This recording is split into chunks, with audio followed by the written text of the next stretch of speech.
ভূমিকম্পে 2 শিশুসহ 6 জনের মৃত্যু, আহত শতাধিক। শুক্রবার 21শে নভেম্বর রাজধানী সহ দেশের বিভিন্ন অঞ্চলে অনুভূত শক্তিশালী ভূমিকম্পে এখন পর্যন্ত 6 জনের মৃত্যুর খবর পাওয়া গেছে।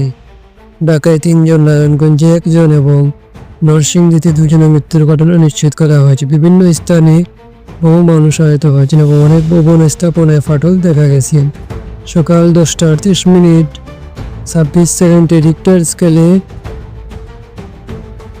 5.5 মাত্রার এই ভূমিকম্পটি অনুভূত হয়। মার্কিন ভূতাত্ত্বিক জরিপ সংস্থা USGS জানায় ভূমিকম্পটির কেন্দ্রস্থল ছিল নরসিংদী এবং এর উৎপত্তি ছিল ভূপৃষ্ঠের মাত্র 10 কিলোমিটার গভীরে। রাজধানী ছাড়া গোপালগঞ্জ, নড়াইল, রংপুর, সাতক্ষীরা, যশোর, কুমিল্লা, রাজশাহী, কুড়িগ্রাম, সিলেট, ফেনী, মাদারীপুর, ঝালকাঠি, দিনাজপুর সহ দেশের বহু জেলায় ভূমিকম্পের কম্পন ছড়িয়ে পড়ে। প্রতিবেশী ভারতেও এর প্রভাব অনুভূত হয়েছে বলে জানা গেছে।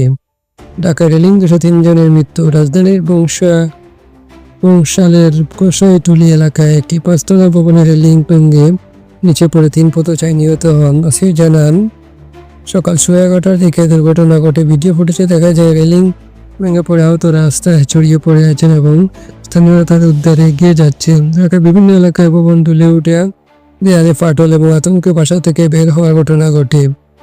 নারায়ণগঞ্জে দেওয়াল ভেঙে শিশুর মৃত্যু। রূপগঞ্জে ভূমিকম্পের সময় একটি টিন শেড বাড়ির দেওয়ালে ধসে পড়ে ফাতেমা নামে 1 বছর শিশুর মৃত্যু হয়। নিহত ফাতেমা ইসলামবাগ এলাকার আব্দুল হকের মেয়ে। শিশুটির মা কুলসুম বেগম ও প্রতিবেশী জেসমিন বেগম আহত হন।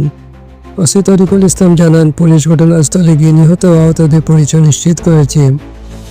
নরসিংদীতে সানসেট ভেঙে 2 জনের প্রাণহানি। নরসিংদীর গাবতলীতে ভূমিকম্পের সময় একটা বাড়ির সানসেট ধসে পড়ে ওমর 10 বছর নামে 1 শিশু এবং 17 বছর বয়সী 1 বৃদ্ধ নিহত হন। শিশুটির বাবা লোয়ার হোসেন গুরুতর আহত হয়ে ঢামেকে চিকিৎসাধীন রয়েছেন। উমরের আশা জানান, ভূমিকম্প শুরু হলে দেলোয়ার 3 সন্তানকে নিয়ে বাসা থেকে বের হওয়ার চেষ্টা করেছিলেন। ঠিক তখনই সানসেট ভেঙে পড়ে। উমরের 2 বোন নরসিংদী সদর হাসপাতালে ভর্তি রয়েছে।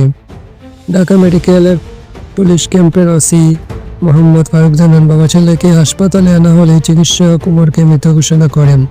অন্যদিকে নরসিংদীর পলাশ উপজেলার বালিতা গ্রামে একটি মাটির ঘরের দেয়াল ধসে 75 বছরের এক বৃদ্ধ মারা যান।